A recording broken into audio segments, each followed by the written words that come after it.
Hi friends, ഇന്ന് കേരള സ്റ്റൈലിലുള്ള പത്തനംതിട്ടക്കാരുടെ ഒരു മുളകിട്ട് മത്തി പറ്റിച്ച ഒരു കറിയാണ് ഞാനിവിടെ ഇന്ന് ഉണ്ടാക്കുന്നത്. അതിനുവേണ്ടി നമ്മളൊരു ചീനച്ചട്ടിയിലേക്ക് വെളിച്ചെണ്ണ ഒഴിച്ച് കൊടുത്തിട്ട് അതിലേക്ക് നമ്മൾ ഒരു കുറച്ചേറെ ചുമന്നുള്ളി രണ്ടായിട്ട് കീറിയതും പച്ചമുളകും ഇഞ്ചിയും വെളുത്തുള്ളിയും കൂടെ ചതച്ചതും കൂടി ഇട്ട് കൊടുത്ത് നന്നായിട്ട് വഴറ്റിയെടുക്കുകയാണ്. ഈ ചുമന്നുള്ളിയുടെ ടേസ്റ്റിലാണ് ഈ മത്തി, കുഞ്ഞമത്തിയോ ഇളത്തരമുള്ള മത്തി ഏത് വേണമെങ്കിലും നമുക്കെടുക്കാം.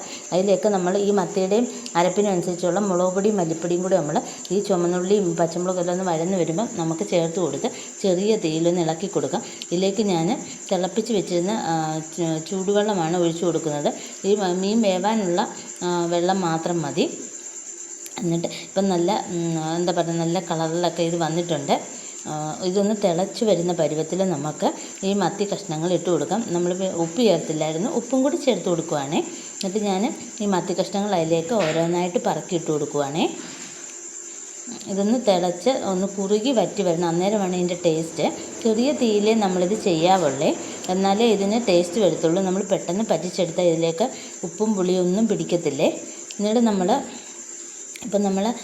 എടുത്ത മത്തി കഷ്ണങ്ങളെല്ലാം ഇതിനകത്തേക്ക് പറക്കിയിട്ട് കൊടുത്തു കഴിഞ്ഞ് എന്നിട്ട് ചെറുതായിട്ടൊന്ന് ഇളക്കി കൊടുക്കണേ, പൊടിയരുത്. ചെറുതായിട്ട് നമ്മൾ തവി വെച്ചോ വല്ലതും ഒന്ന് ഇളക്കി കൊടുത്തിട്ട് ഇതിലേക്ക് നമ്മൾ മീൻ കഷ്ണം, മീൻപുളി, നമ്മുടെ കുടംപുളി കൂടി ചേർത്ത് കൊടുത്തിപ്പം നമ്മുടെ മത്തി പറ്റി കുറുകി വന്നിട്ടുണ്ട്. ഇതെല്ലാവരും ഒന്ന് ട്രൈ ചെയ്ത് നോക്കണം, നല്ല ടേസ്റ്റാണ്. നല്ല ചുമന്നുള്ളിയുടെ ആ ഒരു ഇതിലാണ് നമ്മൾ പറ്റിച്ച് കുറുക്കി എടുത്തിരിക്കുന്നത്. അടിപൊളിയാണ് ചോറിനൊക്കെ കൂട്ടാനും ചക്കയ്ക്കുമൊക്കെ. എല്ലാവരും ഒന്ന് ട്രൈ ചെയ്ത് നോക്കുക. മത്തി നമ്മൾ പറയും വലിയ ടേസ്റ്റ് ഒന്നുമില്ലെന്ന് പറയും, പക്ഷേ നല്ല ടേസ്റ്റാണ് ഇങ്ങനെ വെക്കുമ്പോൾ. Okay, thank you.